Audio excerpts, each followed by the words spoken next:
All right, so get this. Imagine running like super powerful AI, right on your phone. No lag, no battery drain. Yeah. That's what we're diving into today. It's a really This new AI model clever approach called iFormer. to solving a big problem. That's changing the game for mobile AI. How to get AI that can see to work efficiently on devices with limited power and memory. We're talking about AI that understands images, Mm-hmm. right? Not just recognizing what's in a photo, but like really grasping those relationships Yes. between the elements. And the source for this deep dive is a research paper, but don't worry, we'll unpack it all. Of course. What really caught my eye was how iFormer stacks up against the competition Right. on ImageNet, which is like the ultimate test for image recognition AI. Mm-hmm. It's beating models like MobileNet v4 in both speed and accuracy, which is a pretty big deal. It is impressive, especially when you consider that MobileNet v4 was specifically designed for mobile efficiency. Okay, so how is iFormer pulling this off? What's the secret sauce? The key lies in how it blends two different types of AI models, convolutional neural networks, or CNNs, Okay. and transformers. Think of CNNs as detectives, Okay. meticulously scanning an image for clues, picking out edges, textures, and patterns. Wow. They're great at understanding the fine details. So CNNs are like the detail-oriented folks. Exactly. The ones who notice every little thing. Got it. Oh. What about transformers? What's their specialty? Transformers are more like strategists. Okay. They excel at understanding the bigger picture, Mm-hmm. seeing how different elements in an image relate to each other, even if those elements are far apart. So if a CNN is looking at a cat Yeah. and noticing its pointy ears and whiskers, Right? a transformer is understanding that those sharp claws probably mean the cat is a predator. Exactly. They connected the dots in a way that CNNs can't. Huh. And iFormer brilliantly combines both approaches. Wow. It uses CNNs in the early stages for speed, Okay. taking advantage of their ability to quickly process local features. Then, as the analysis becomes more complex, it seamlessly transitions to a special type of transformer to understand those crucial long-range relationships. That makes sense. Oh. But wouldn't using both types of models make things even more complex and resource-intensive, Yeah, especially on a phone? you would think so, but that's where the real magic happens. Okay. iFormer uses a unique type of transformer called single head modulation attention, or SHMA. SHMA. It's designed to be super efficient on mobile devices, avoiding the memory-intensive operations that slow down traditional transformers. SHMA sounds pretty important. We'll definitely need to break that down further. Absolutely. But first, I'm curious about this hybrid approach, CNNs, and then a transformer. Yeah. How does iFormer decide when to switch from one to the other? Is there like a specific point where it says, okay, CNNs, you've done your job, time for the transformer to take over? That's a great question. It's not so much a hard switch as a gradual transition. Okay. The early stages of iFormer are dominated by CNNs, but they start incorporating elements of the SHMA transformer as the analysis progresses. Okay. Think of it as a gradual blending of expertise, Mm-hmm. with the CNNs laying the groundwork and the SHMA transformer adding more sophisticated insights as it goes. So it's more like a partnership than a relay race. Exactly. The CNNs and SHMA work together to build a richer understanding of the image. Right. I'm already seeing how this could be a game changer for mobile AI. It really is. But I'm also wondering if this model is designed for efficiency. Yeah. Wouldn't that mean compromising on accuracy? That's the surprising part. It doesn't... Remember how we talked about iFormer's performance on ImageNet? Yeah. Even though it's designed for mobile, it's actually outperforming some of the top models in terms of accuracy. That's pretty amazing. It's like having your cake and eating it, too. Yeah. You get the speed and efficiency without sacrificing the quality of the analysis. Exactly. Okay, so we've got this clever hybrid approach, this super efficient SHMA transformer, but how does it all come together? Yeah. What are the key innovations that make iFormer so effective? Let's dive into the specifics of how they made both the convolutional and transformer parts of iFormer incredibly efficient, starting with the convolutional side. What's fascinating is that they actually started with a model called ConNext, which isn't designed for mobile at all, and found ways to streamline it. Hold on. They took a model that wasn't meant for mobile and made it mobile friendly. How did they manage that? It sounds like they pulled off some serious magic. It is clever. They essentially trimmed the fat from ConNext, Okay. reducing its complexity without sacrificing its core strengths. For example, they simplified the first layer, the stem, to preserve more of the original image information early on. So they made it leaner and more efficient, but without losing important details in the initial processing. Mm, That's smart. right. Did they make any other tweaks to the convolutional part to make it mobile ready? They did. Yes, they did. A lot, actually. But let's move on to the star of the show. Yep.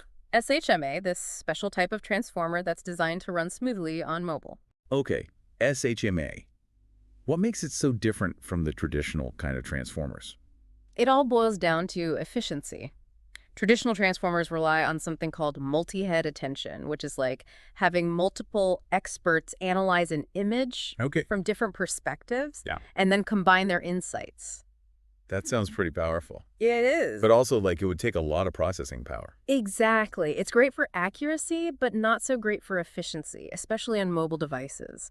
So SHMA takes a different approach, using a single attention head instead of multiple ones. So it's like having one really sharp expert instead of a whole team. Exactly. But wouldn't that mean it might miss some details? That's where the modulation part comes in. It's Okay. a clever way to inject additional context into the attention process, helping that single attention head focus on the most important relationships in the image. Okay, I'm intrigued. Can you give me an example of how this modulation works in practice?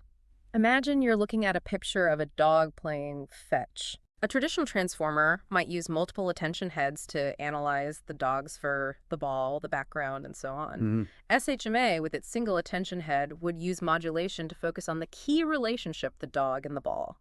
It's like giving the model a set of modulating lenses that highlight those specific elements. So it's like the modulation helps SHMA zero in on the action, Yeah. the most important part of the scene. Yeah. That's really cool. But how does it actually work? Where does this extra context come from? SHMA has a separate processing branch that runs in parallel to the main attention pathway. This branch extracts additional features from the image, providing the contextual clues that guide the modulation process. It's like having a side channel whispering insights to the main attention mechanism saying, hey, pay extra attention to these parts. They're really important for understanding what's going on. That's a pretty elegant way to make attention more efficient without losing important information. Exactly. It sounds like they put a lot of thought into designing this SHMA module. They did. And the results show that this careful design paid off. SHMA not only makes iFormer efficient, but it also contributes to its impressive accuracy.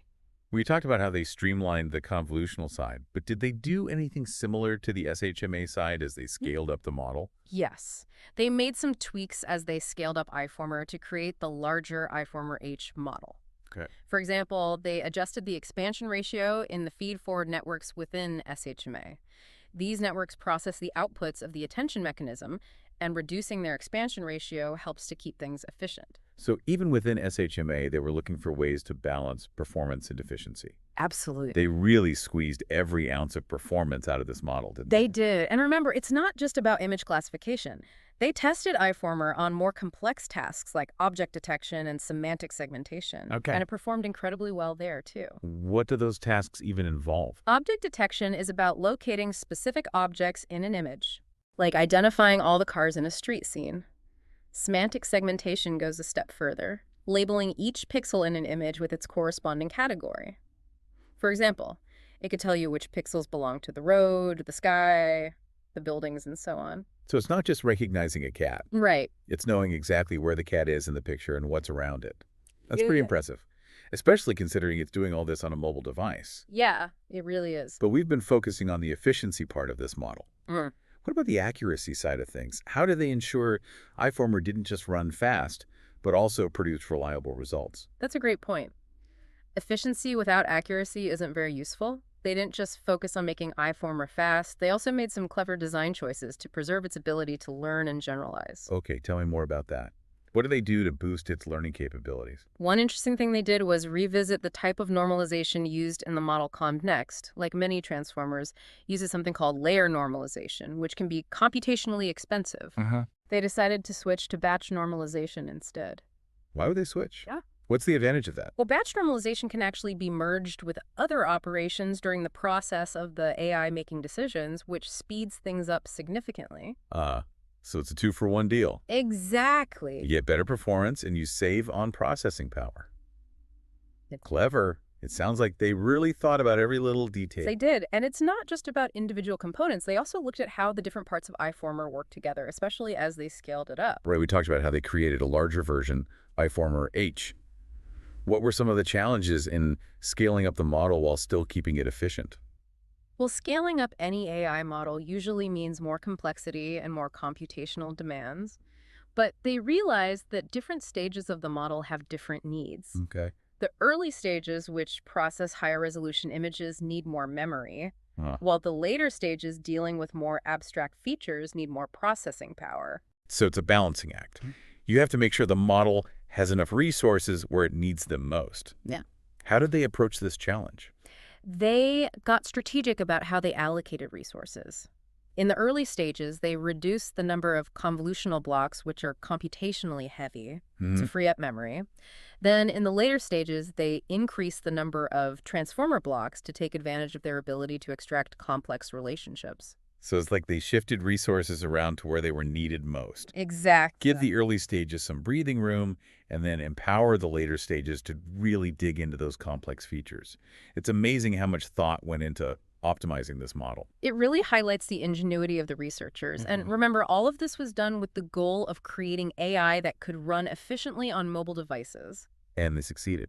We talked about how iFormer outperforms other mobile models, but what about its performance compared to models that aren't designed for mobile? Did scaling it up allow it to compete with the big leagues? It did. The larger iFormer H model performs comparably to models like Connext, which are known for their high accuracy. And it does this while using a similar number of operations, meaning it's not sacrificing efficiency for performance. So it can hold its own against the heavy hitters. That's a huge win for mobile AI.